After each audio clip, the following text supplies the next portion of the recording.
actually in microbiology, and then I have a minor in chemistry.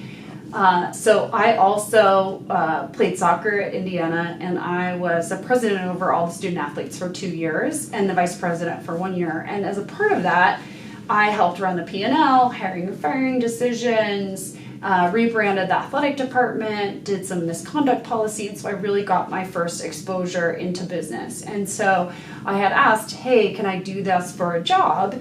And some people told me, hey, you need to go to business school.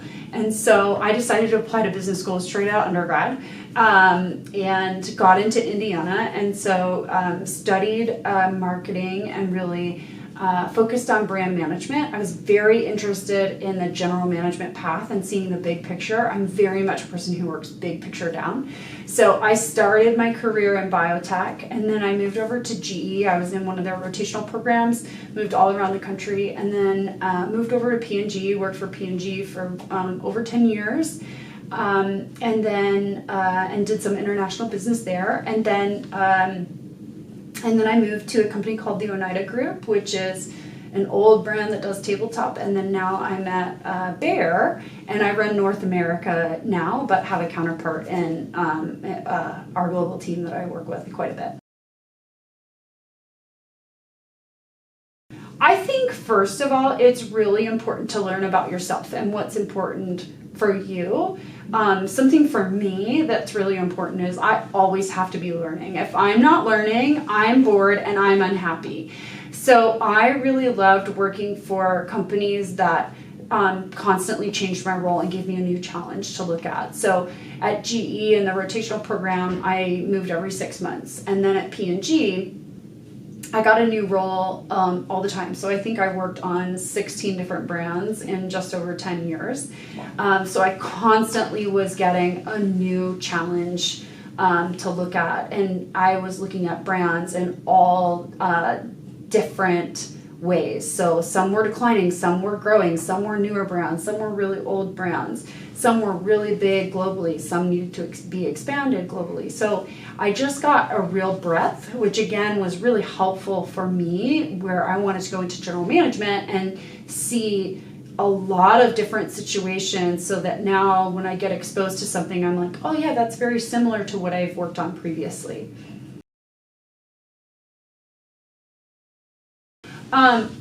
One is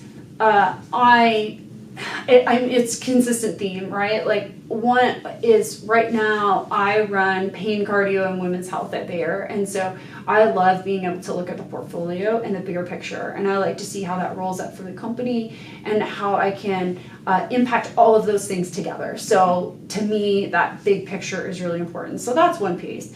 Another piece that I really love is I love developing people and making sure that they have what they need to succeed and seeing them grow. And there's nothing more exciting than when you see somebody grow and they're able to get to the next level. That's really exciting. It's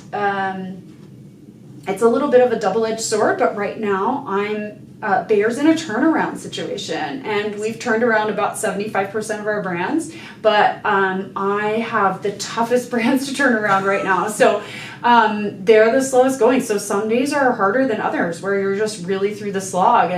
And whenever you're in a turnaround situation, you have moments where you think, can I do this? Can my team do this? Do we have what we need? Are we facing too stiff of competition? So it's really easy to get doubt, and when you really need to plow forward and try to turn something around. There's a couple things that I'd say I'm really working on to make better. One is, I mentioned we're in a turnaround environment, and it's always hard to create a culture of fun and excitement when you kind of feel like you're getting the waves thrown at you. And how do you really work on a culture that people feel inspired even in a difficult situation, right? It's a lot easier to be inspired when you're like, yeah, we're growing double digits, right?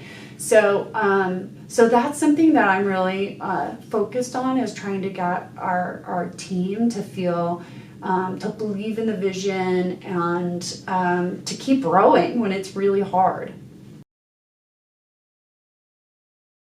So there's a couple different things to think about in terms of international experience. So one is go live in a different country, work in that country locally. I actually haven't done that. So my whole career has been in the US, but I have worked in global roles. And in the global roles, it's where you're looking over the brand from a global perspective, and really you have to do a lot of connecting with the different markets. And so a day might happen depending, you might be on the phone with Asia. Sometimes you're on the phone at 5 a.m. or you're on the phone at midnight. And so you really have to figure out how to make your schedule work with the time zones. And you have to be really careful that you don't allow it to just completely take over everything, including your sleep. You have to be really careful about that. And because it is going to infiltrate those times that are not typical for work. So that's one piece. The second piece is, especially for me, where I've only lived in the US. I've been to many other countries,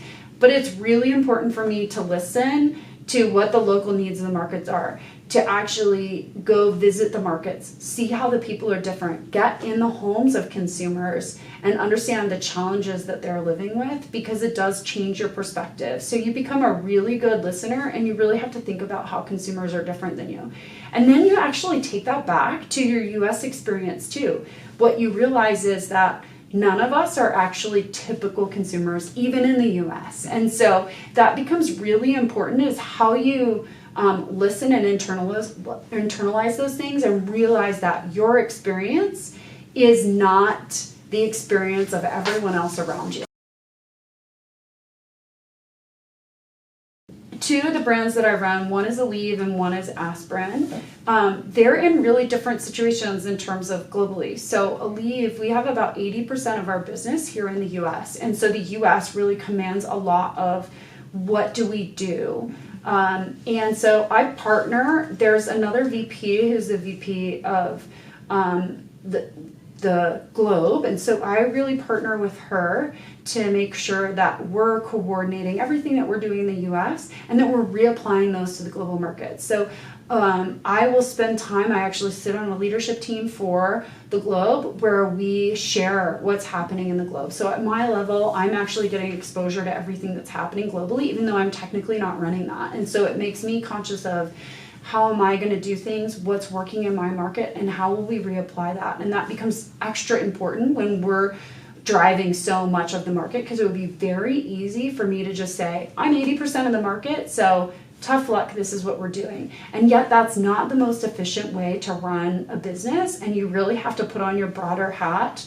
And I think it is important to think about, how can I succeed but make others succeed around me, and not just bulldoze whatever I want. So that's Aleve. Aspirin is a little bit different. Aspirin's really interesting, right? We still have probably about 50% of the volume here in the US, but it's an RX product in a lot of places in the world, and it's in a lot of other places in the world, and it actually exists as in other categories. So it's in cold and flu, for example, in other categories. That doesn't exist here in the US. And so it's a little bit of a different brand. It has some different priorities.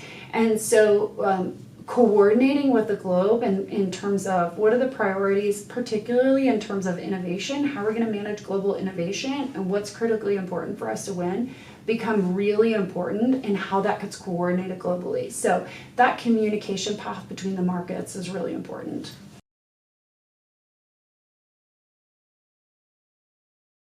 Make sure you're clear on why you're interested in international business. What's the key driver for you of what you want to do? So I mentioned you can go work locally in a country, you can work here in the US or in another place where you're actually leading the globe. So international business can mean a lot of different things.